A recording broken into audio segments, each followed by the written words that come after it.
Okay, remember when I said there was only one bridge on the peninsula? Actually, there are two, but they're both there for the same reason, and that's they connect the lagoons, that system of ponds over on the left, to uh, to the bay on the right.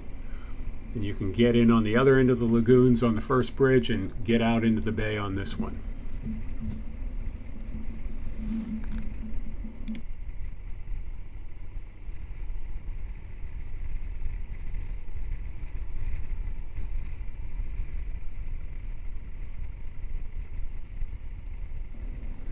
We're going to come up here on the left to the lagoons boat launch and picnic area. It's kind of a nice spot to not only launch your own pontoon boat, but you can rent pontoon boats and take them out in the lagoons or that system of ponds over on the left. Very relaxing way to spend the day.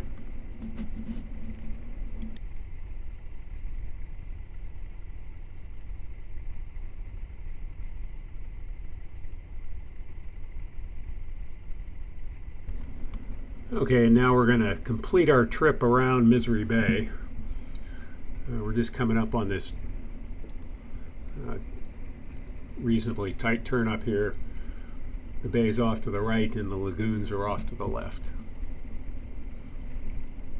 As soon as we make this big sweeping curve up here, we're going to turn north and head back along the lake side of the peninsula. It's where the beaches start.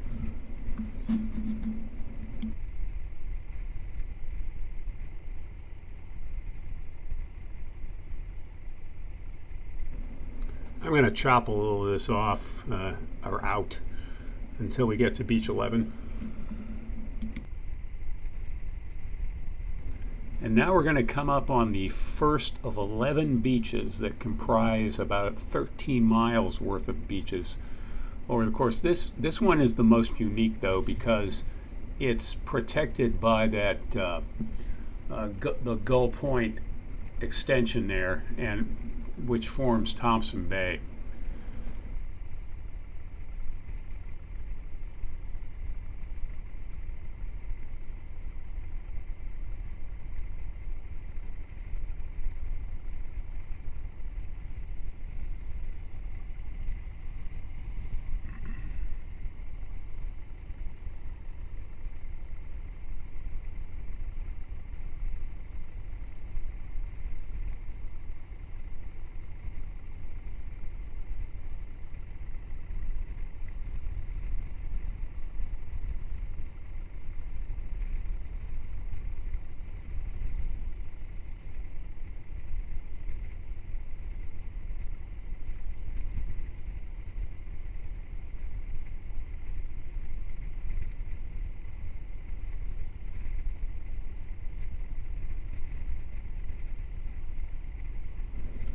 Next, we're going to come up on beach 10, which is the first of very similar beaches that run along the north side of of Presque Isle and face Lake Erie. They're all very similar. Some of them have a couple of unique points, and we'll point those out as we go along. I'm going to speed up the video here. We're going to fly past beach number 9 and come up on one of the more interesting historical structures on the peninsula. It's called the lighthouse. Very famous. Got many pictures of it here. But it's well worth the stop and take a look at that.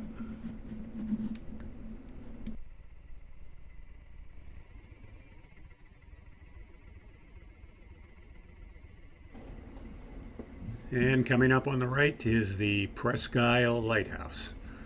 It was built in 1872 and looked just like that. And it was the only way to get to it was by boat, by the way. There was no road or any other way to get to it except for the boats. Later on, they extended it, I think in like 1890 something. They extended it 17 feet, so that basically so you could see it over the trees. It went through a number of changes over the years, but like in 1924, they finally got the electricity out to this area, and then in 1927 they built the first road, so they didn't have to ferry the people back and forth on a boat anymore. And by the way, in 1957 they finally got indoor plumbing. But a very historic site. It's on the National Registry. There's a society that maintains it and provides the maintenance, upkeep, and tours of it today. And I'm going to speed up a little bit again here. We're going to fly past beaches 8 and 7 and basically end up back around the waterworks, if you remember that, so we can take a quick trip by beach 6.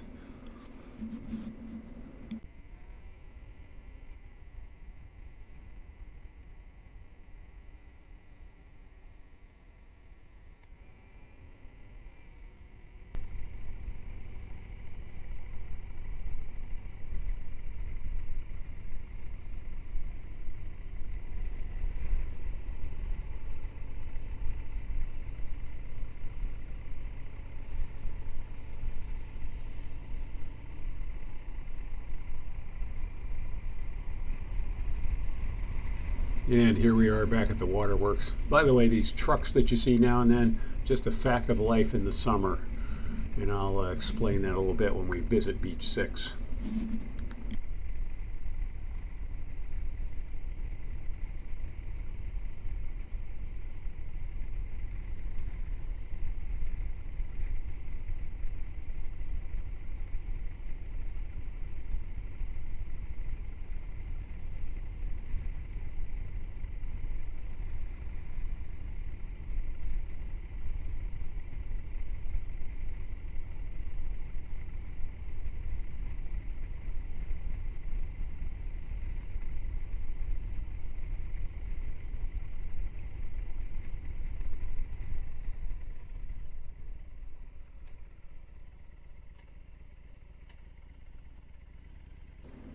And here we are at Beach 6.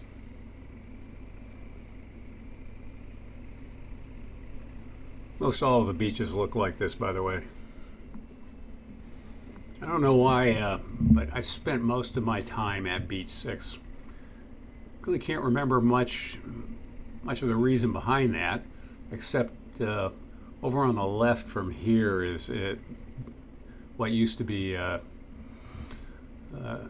a refreshment stand that had wonderful iced Cokes, or I guess they call them slushies these days. Absolutely wonderful things. And by the way, when I mentioned about the trucks, you can see that they're working on this beach right now. They work on most of the beaches almost every year to replace the sand and to maintain the beach itself. I'm going to stop here and take a quick look. I'm going to walk over the sand here and show you what the beach itself actually looks like.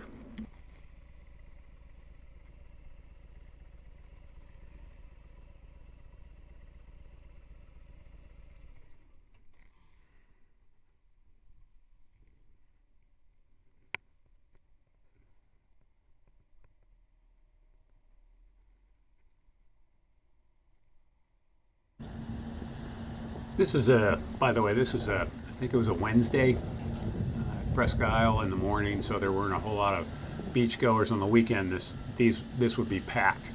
6 is one of the most popular beaches. By the way, you can hear the trucks backing up in the background. Okay, after about an hour of wandering around the beach and getting reacquainted, it's time to head out.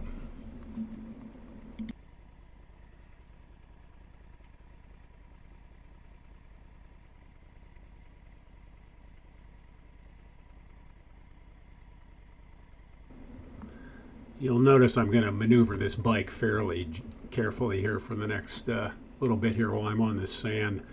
This is a great opportunity for the thing to slide out from under you and drop it.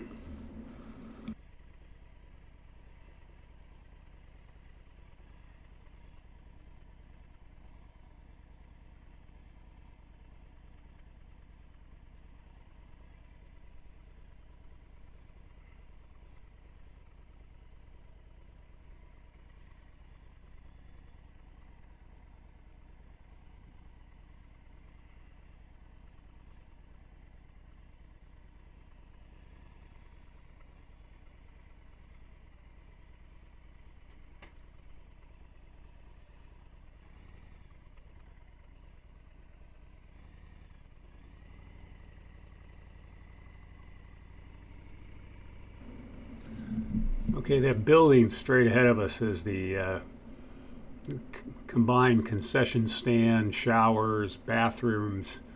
That's where he used to get those wonderful slushy Cokes.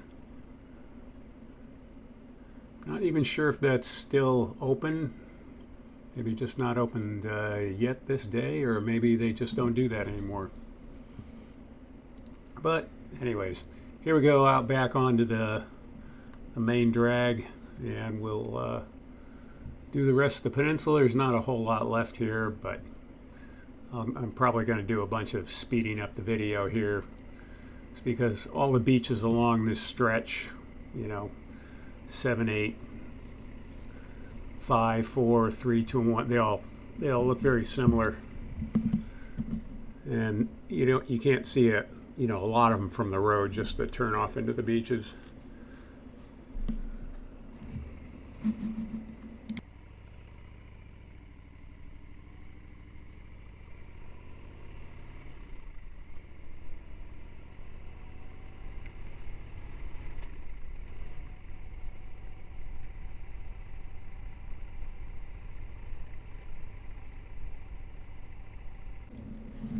And here we go with our speed up. We're going to go past beaches 5, 4, 3, 2, and 1, and then I'll slow it back down as we're coming off the peninsula.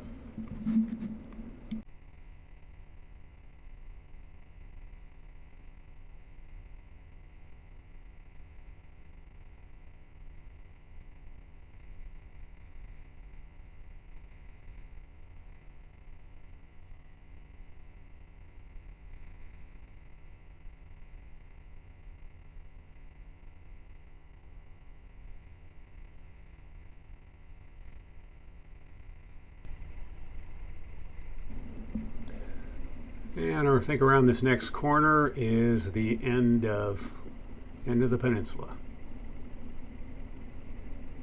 Yep, there it is. So basically we're just going to reverse course over and see the things that we saw previously. Starting with the diner on the left and the condos are on the right.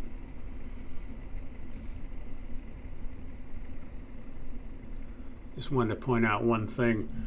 Remember I told you I used to ride down here on my little bicycle. I really enjoyed going up this hill on a Harley. Much more pleasant. And just one thing I wanted to point out, that blue bridge that crosses Peninsula Drive is actually part of one of Waldemere's roller coasters. You can see it starts up very high and whips around, goes over this, and then goes around 3 or 4 tight turns on the other side of the road, and then goes back towards Waldemere. And past the water park.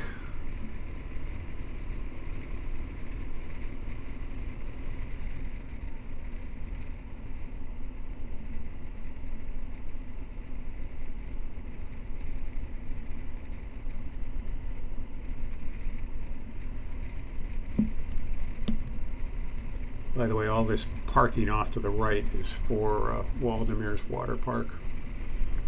And I guess they can overflow the main amusement park traffic, or, parking into this area.